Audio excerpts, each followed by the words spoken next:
So this week I thought I would do a video. I don't know if anyone here, but I thought I'd do a video traveling.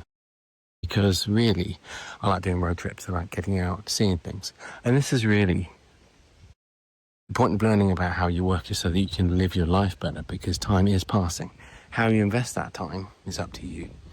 And I'm showing you invest in energy and understanding how you work, because if you apply that energy properly, go out and move, then guess what? Your life will get better.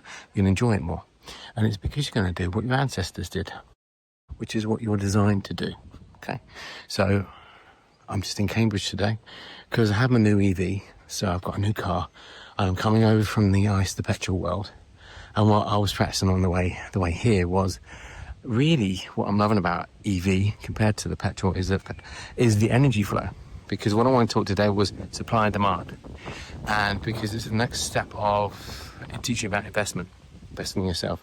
Because I'm building some courses because I really want to actually put something organised, because I've always wanted to put something organised out there, but I'm always too busy.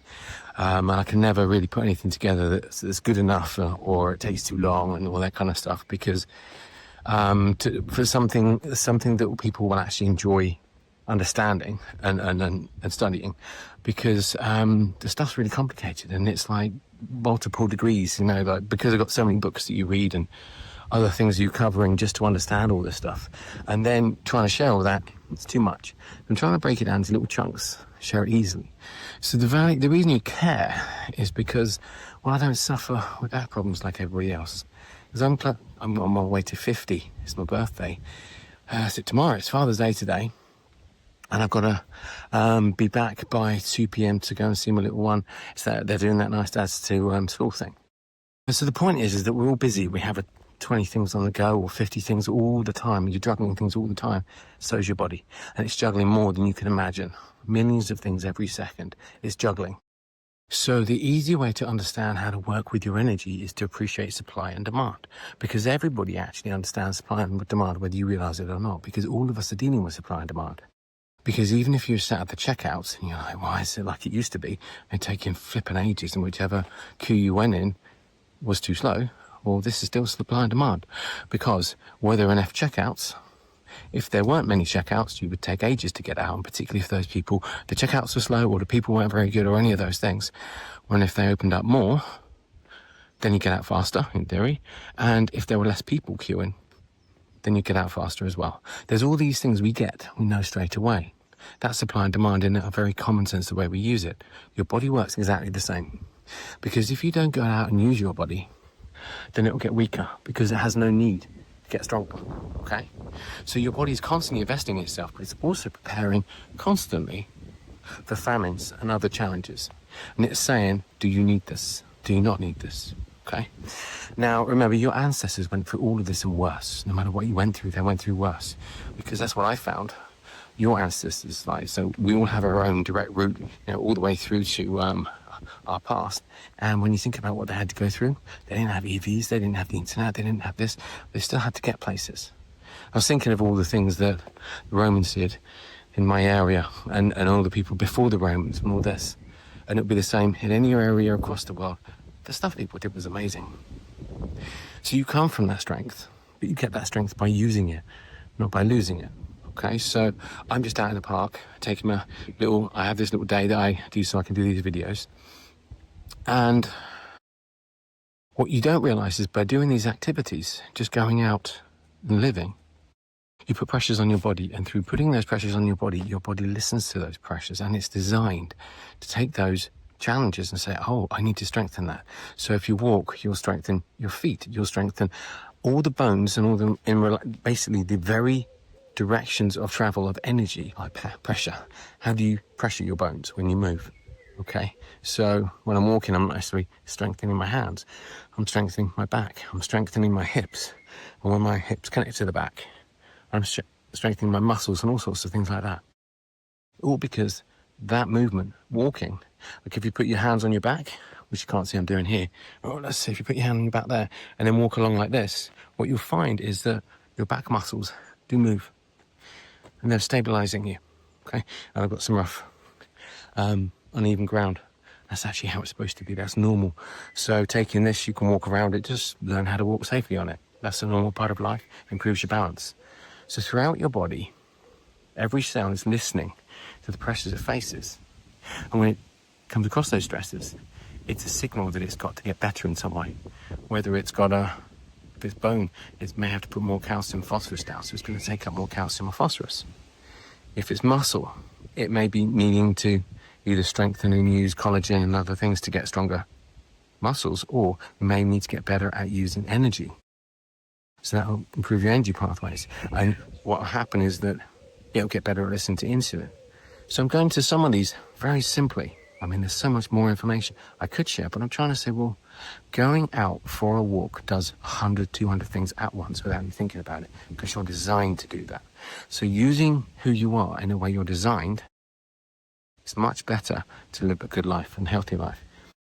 And what I'm doing really is I'm preparing for the summer holidays because they're coming up.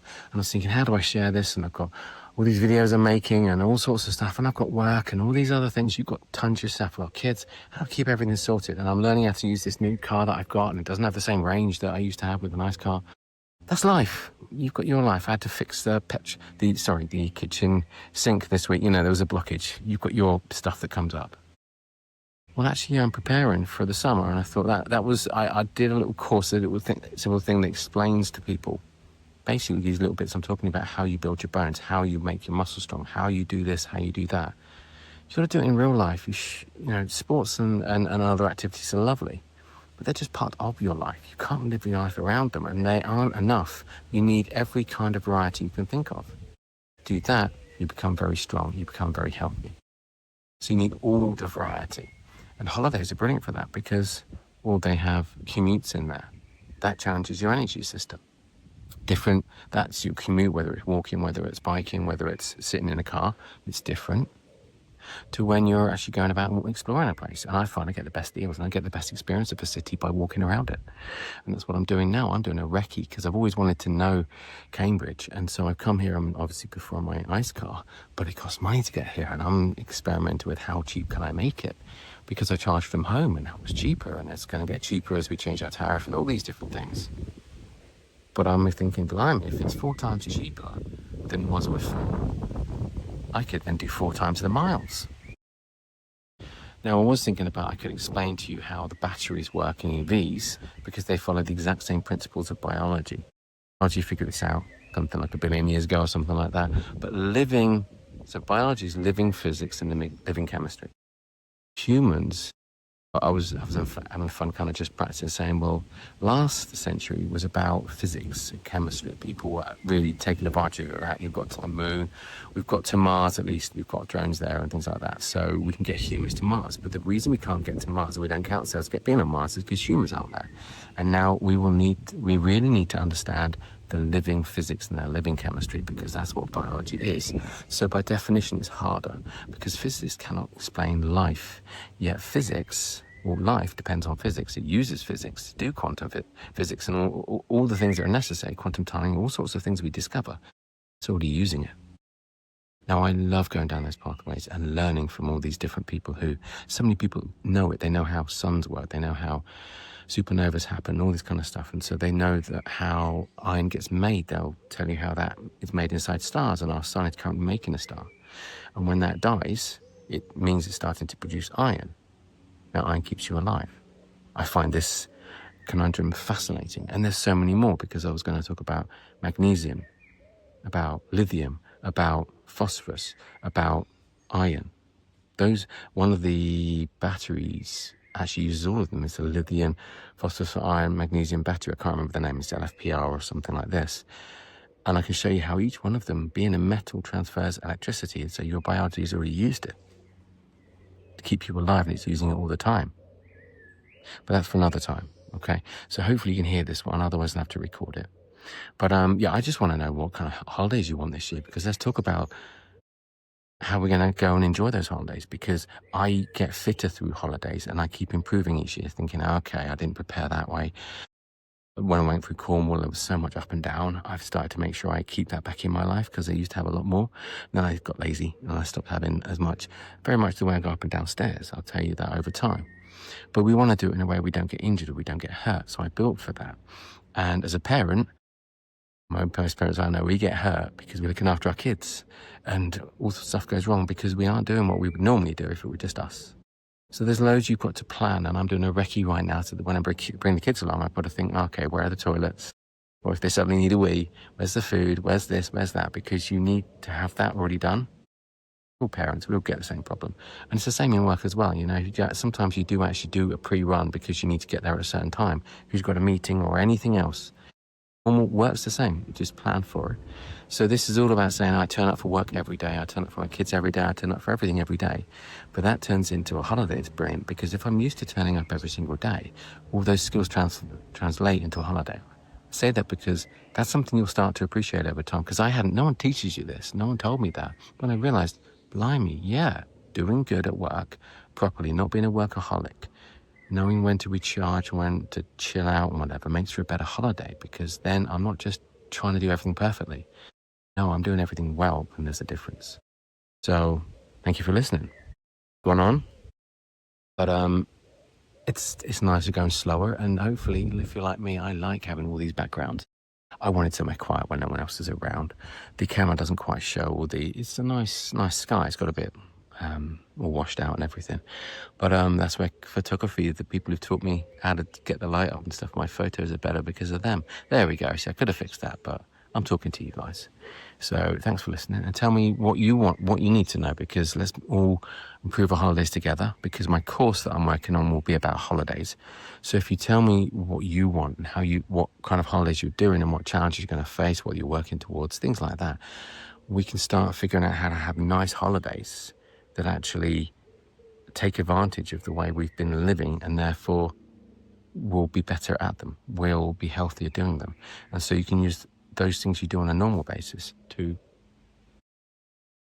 power you through your holidays and strengthen you through your holidays. So that's the principle, and you'd be surprised how easy it is. It's certainly a lot of fun. Much better than going down the gym, because I never go to the gym. Even though I'm a qualified gym instructor and did all that, I got bored. I'd rather go exploring, doing what our ancestors did, which is what I do. So into the next one, tell me what you're interested in, and tell me if you've got any ideas for things that you'd like me to do a course on, but to be honest, places are you going this year? It's a far more interesting question, isn't it? And have a look at the next video I've got there for talking about activities and other things that are good for you.